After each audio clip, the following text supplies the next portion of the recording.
In this tutorial, we will see the various types of forums or discussions that can be set up in Moodle. So the first thing you want to do is go to your course and turn editing on with the button at the top right. Then scroll down to the week where you want to add a forum. Click the Add an Activity pull down and select Forum in the list. Now you'll get an adding a new forum screen, and the settings on this are the same as what we put in a previous tutorial, which showed you these settings under the news forum, which is the default forum in the class. So all these settings are covered in that tutorial. But now we're going to show the different types of forums that you can add. The news forum is the default one that's already in the course, but there are these other types. When you pull this forum type pull down, you'll see that there are 4 types that you can add. Now, the most general one, the one you'll probably use the most, is the standard forum for general use, and that allows a professor to set up any number of topics and the student to respond to the individual topics. So that's pretty much like a regular forum.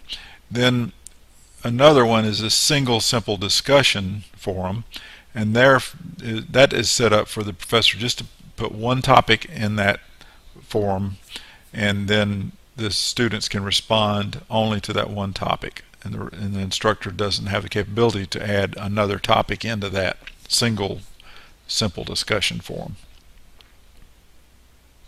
Now there are 2 other types of forums. The next one is each person posts one discussion. In that, the professor sets up the forum and then will tell the students what they want them to post a discussion about.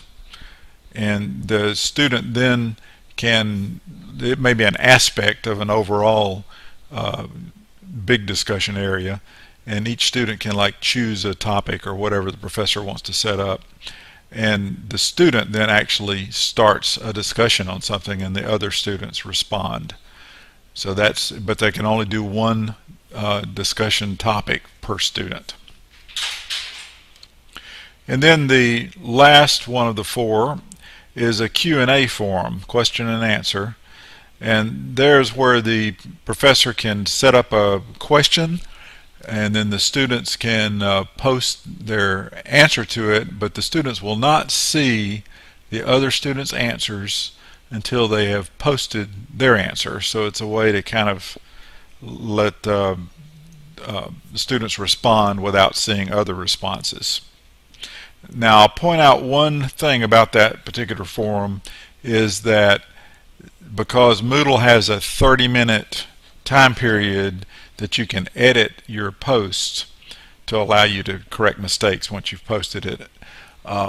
During that 30-minute time period, the student would be able to put his post out there and then and immediately get to read the other students' responses, and then the student could go back and edit that post and change it if he wanted to. So there's a way around the system there, is what I'm saying.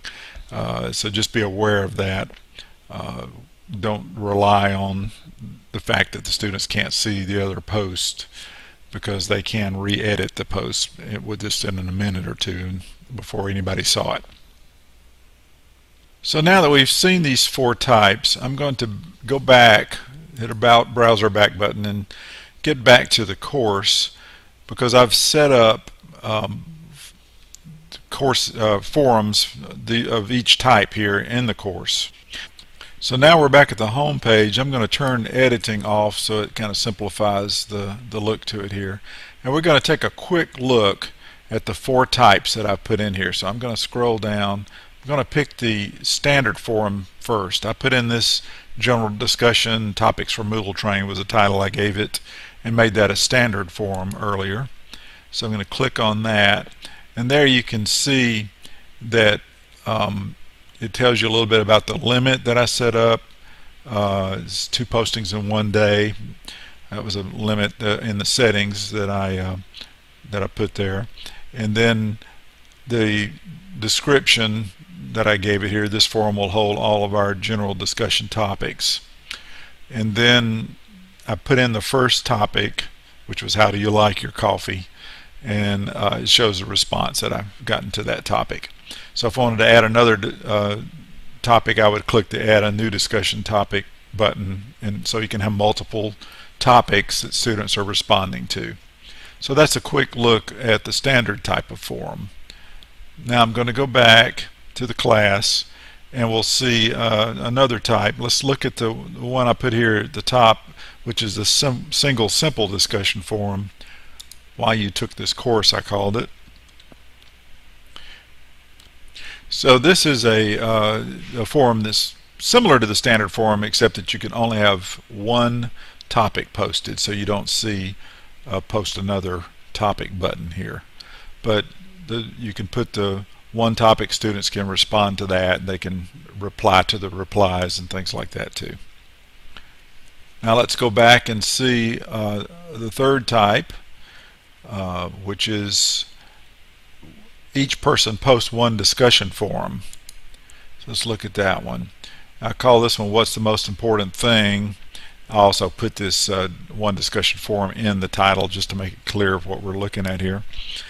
And there we can see that each person can then post a discussion that they want students to respond to. So we've got I did this test, and then John Doe posted something, and then the Val 02 student posted he wanted to talk about health care. So each one of these is a discussion topic, and if you click on that, you'd be able to see, you know, what he put in there, and then what the response students are given to that. So now let's go back and look at the final type, which is a Q&A type. I'm going to scroll down here till we find that one, which is right up here. The Q&A forum here, I called it. And there you post a question, or question to the students, and then here I've got two. How many jelly beans are in the jar? How do you like using this forum? And then students can respond to that topic, but they don't see the other students' responses until they have actually posted theirs. So that's the four types of forums that you can add in addition to the news forum that comes default in your course. And you'll see another tutorial which shows you a little more detail about creating the topic, setting the dates that will display, things like that. Thank you.